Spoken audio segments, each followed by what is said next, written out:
All right, everybody, welcome to another edition of What's What BR.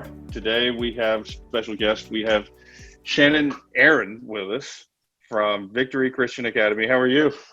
I am doing well. Thank you very much for having me. Awesome. Well, appreciate you making the time, especially and for everybody to make that make sense. This is a school day whenever you're watching this, and school's going on right now. Yes, So when we say make the time, it actually we mean make the time. yes. So Thank So right out of the gate, you guys are open. You've We got are. kids in classrooms. Yes, 5 days a week, K4 through eighth grade. Our kids are on campus in class. That is amazing. Hats off to you right there. Thank you. It really is. We prayed and we really just wanted to do what we thought was best for our population, and this is what we came up with. You know, I know that it doesn't work for everybody, but our class sizes are small. We have been intentional about making our classrooms self-contained so that we are limiting the population exposure to other groups. But it's going well so far. We're excited about it. The kids are happy. We're happy to see them here, being able to do something that looks sort of normal, and we're grateful for that. Which is, I think, extremely important consistency, with getting back to some type of normal. We're waiting on storms as we record this, now, and we kind of got everybody back in, and then it was like, nope, go back home. Right, right. Yeah, so we actually came back today. We were out the Monday and Tuesday of this week. But we're back in today, and our kids and our families were so excited when they came through carpool this morning. We just believe that they're educated best when they're here with us. And our families love the fact that they can be able to send their children to a place that they feel safe. We've got a lot of extra safety measures. We're sanitizing throughout the day. We have a great product called Ionicure that we were able to get that allows us to sanitize and disinfect very quickly. So in between class changes, center changes, things like that, we're able to disinfect the area. So it's a lot more hoops to jump through every day. But if it keeps us here on campus and safe, then it is well worth it. Well, and I think that's, I've talked to some, other school administrators and different people. It's everybody has, the business plan, the IT plan, disaster recovery plans, those things. Nobody really had the pandemic plan, Right. of how we're going to do this. And this has been a shift. You guys had to shift as well, back in March on that, hey, we're going to shut it down. And hey, you got 72 hours to figure out how to keep doing school, but not coming to school, kind Right. of thing. Right. Absolutely. It was definitely a challenge in the spring. We spent a lot of time this summer preparing for what it would look like if we did have to go virtual, trying to be prepared for that and get our technology straight, get our teachers trained on the technology, and then be able to jump on this, to be able to actually come to school to begin with. We're spending a lot of time right now training our kids and using Google Classroom and some of the other digital platforms we would have used had we been fully virtual. If for some reason we were to go down to a phase one, we would move into a hybrid instruction situation. And so at that point, some of our students would be home every day. And so we want to make sure our kids are ready now, and they'll be ready to jump through that. That was what we lacked in the spring, is that people just weren't prepared. And hopefully we can get ahead of that this time. Well, it looks like it. You did. I was walking the campus the other day with you. It looked great. This is new campus too, still newish, still, right? Kind of how Yeah, you. yeah, we flooded in 2016. And so we spent 3 years on a temporary campus here on site in the parking lot. And, those were some interesting years. And last year was our first year back in the building, but it's been fully restored. Everything is new. We did everything. Our downstairs had flooded. We had 4 feet for 4 days in our building. And after the flood, we went on and changed out everything downstairs, just down to the studs of everything. And so the whole campus has been fully renovated. So even though we've been here for 40 years, it feels like a brand new facility. Well, what I like, it smells like a brand new facility. It still has that paint and the glue kind of. I don't know if I want to say it smells like it, but it's nice. It just has that clean feeling. It's all brand new. It's nice. And so, and that's one of the things. So you guys did 40 years, right? Yes. We had our 40th celebration last early spring, and brought back people from 40 years worth of people who have come through Victory Academy. And it was a really great time to be able to see all of our alumni, see what they had been up to in all of these years. One thing that's really cool about our school is that a lot of times people remember the class they graduated high school from. But I really find that the people who have come through Victory have such a connection that the people they remember and the people they're friends with later on in life are the friends they had when they were here. And I love that. They have just this sort of common experience in a small but not too small environment where they just really got a good foundation. And so being able to have that 40th celebration and see those kids come back and see what incredible adults we have now out there serving in our communities was a real blessing. And we're so grateful that we got to do it. That's awesome. Well, tell me, so had a flood, you kind of bounce from that, so you get to do like everybody, you get to write the book, you've done the flood, you've done pandemic, we've now got, we've all done hurricanes. We've got another one coming. Somebody told me the other day on one of the shows that we're literally living in history, right now, that this will be times that people look back and talk about, where were you, and that's, I was at Victory, I went to school, this is, what happened. So tell me, are you guys still taking new students right now? Because I know a lot of people are shuffling and they're realizing, this hybrid model may or may not work for us, or, what we do. Is that? We are still taking students. We have a couple of grades that are a little more to capacity than others, but we are absolutely still entertaining phone calls from people and giving tours. I had one scheduled for yesterday that we're rescheduling for next week. So yes, we're still open. I would say that if you are struggling in the environment that you're currently in, then it's probably worth it to at least explore other options, whether it be us or another school in the area. If you are not finding there's just something in you that's not at rest with where you are and what's going on, then at least explore the other options that are available to you, so that you can help your child and so that you too, as a parent, can feel like you're doing everything you can to make this work in a way that works best for your family. Well, you said family. That was one of the things, that I noticed, and you had talked about, before. It's, you guys are working. It's not just my child goes to Victory, right? It's the family goes to Victory. Right. Everybody's, included, in kind of the whole process, right? It's, right. You guys look at this as more than just school, at the end of the day. I really do. It's more of a, I feel like the ministry here at Victory is not just to the students who are in our classrooms, but also to the whole entire family that is a part of that child's life. We really view ourselves as partners with parents and grandparents and aunts and uncles, whoever it is that is in charge of this child's educational journey. We feel like you're entrusting us and asking us to be partners with you in training up your child. And that is a serious calling, and it's one that we don't take lightly. And so as a result, when we're working with the child, we also work with the parents. And so if there is a need in the family's life, we want to be a part of it. We want to be able to pray for your family. We want to be able to help when we can, if that means a meal, if that means, helping with your child's homework so that you can be able to do what you need to do.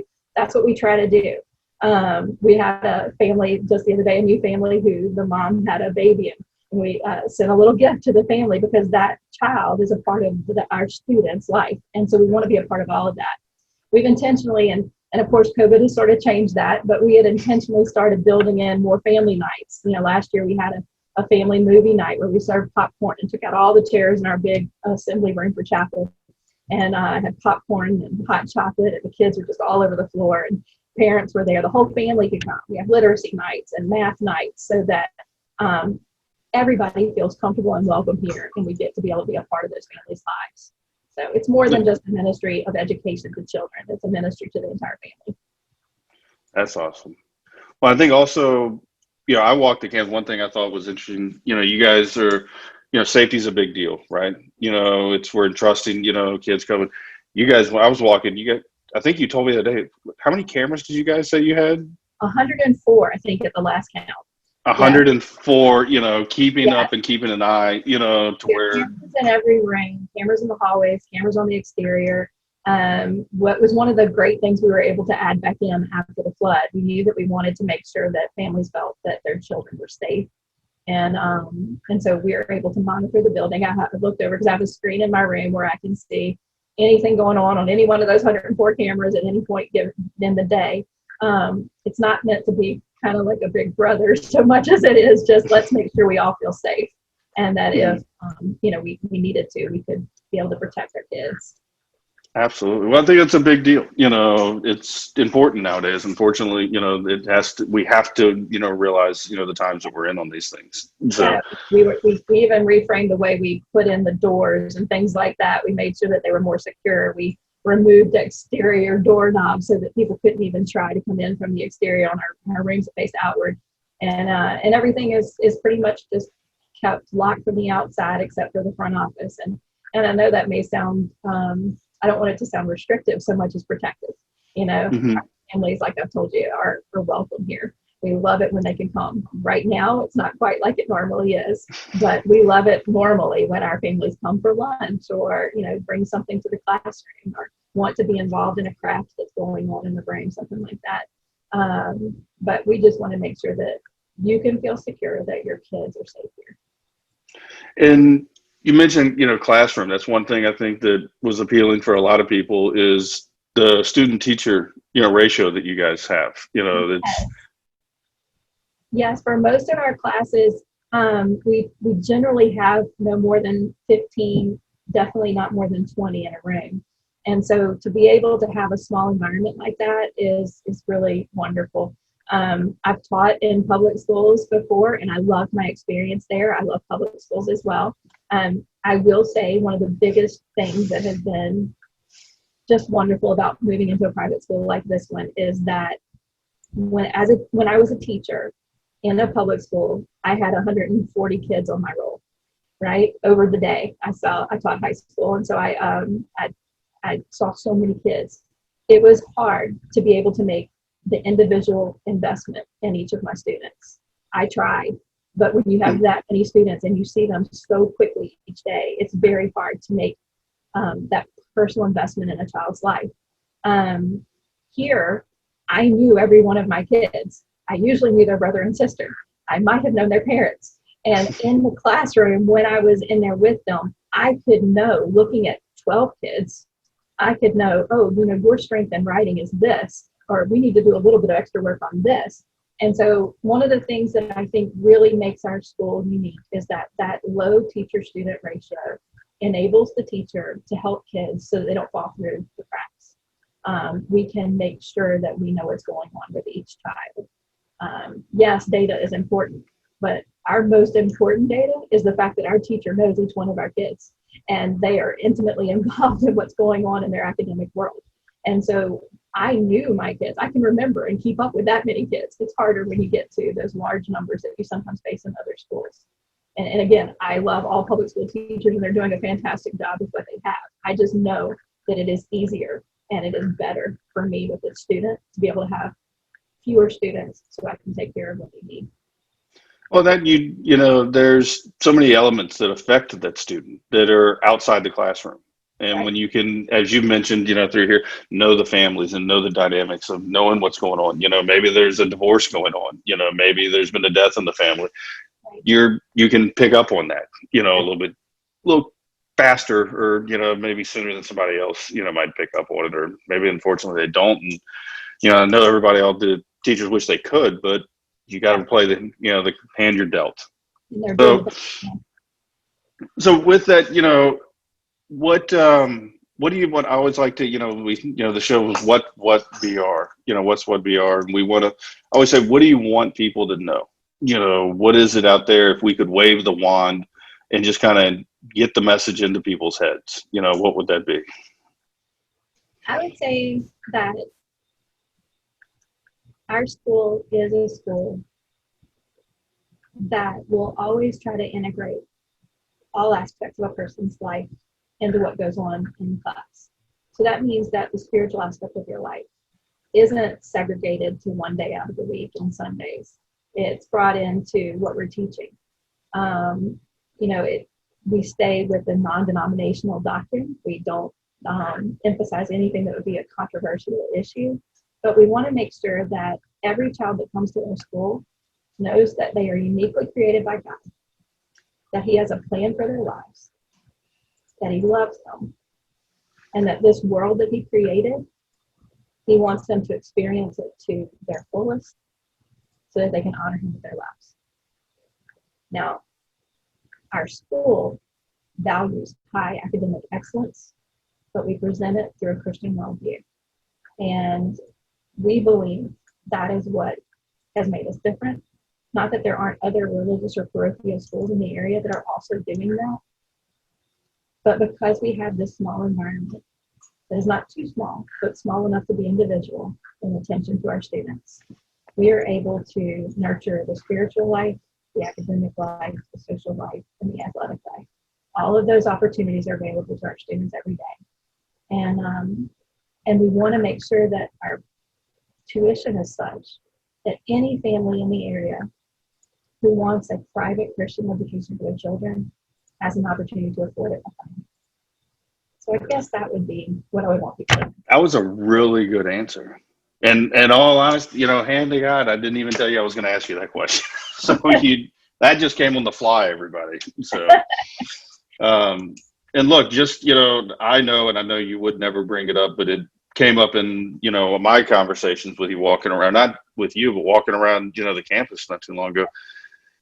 You're invested here, so much so that, with some of the people who were telling the stories, that you were putting floor down, on this. This wasn't, and I wanted to bring that up because I want people to know, like, that's how deep this investment and this commitment goes, to where it's not, I'm the principal, just kind of you're putting the floor down, painting the wall, like rolling up the sleeves, getting dirty for these families, to have a place to come to, to feel safe, to feel secure, and to learn, both academically and spiritually at the same time.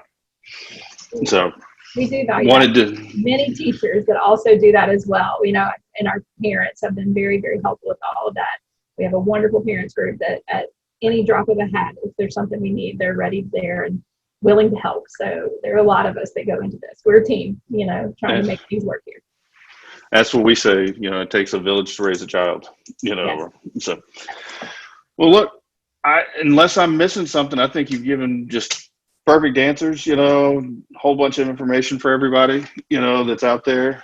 I'd love to have you back, talk more, see how the school year unfolds, who knows what's going to happen. So thank you for having me. I really appreciate it. Well, I guess it's 2020, so we got to say, be positive, test negative, stay dry, don't get blown over. It's all of that. It's a mess. Just stay that, whatever you want it to be. So, all right. Well, again, I appreciate it very much. Thanks for being with us here. We'll talk soon. All right. Bye-bye. Bye.